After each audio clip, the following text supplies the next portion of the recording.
ধৈর্যের বাঁধও একসময় ভেঙে যায়। আইসিসির এক ইন্ডিয়া প্রেম এবার সবার চোখে আঙুল দিয়ে দেখিয়ে দিয়েছে একটা নির্দিষ্ট দলের প্রতি পক্ষপাতিত্ব কতটা ভয়ঙ্কর ব্যাপার।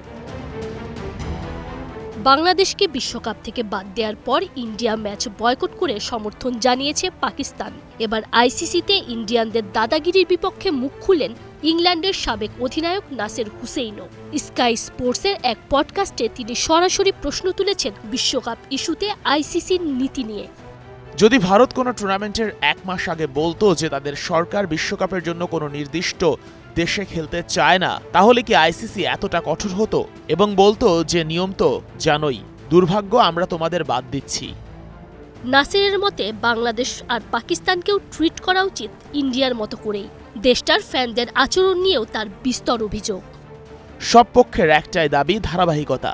বাংলাদেশ, পাকিস্তান আর ভারত তিন দেশকে একইভাবে ট্রিট করতে হবে। ভারতীয় সমর্থকরা হয়তো বলবে আর কেদো না, টাকা আমাদেরই, কিন্তু ক্ষমতার সঙ্গে আসে দায়িত্ব।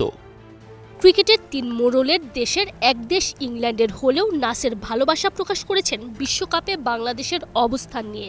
মোস্তাফিজুর রহমান ইস্যুতে টাইগারদের শক্ত অবস্থান নিয়ে।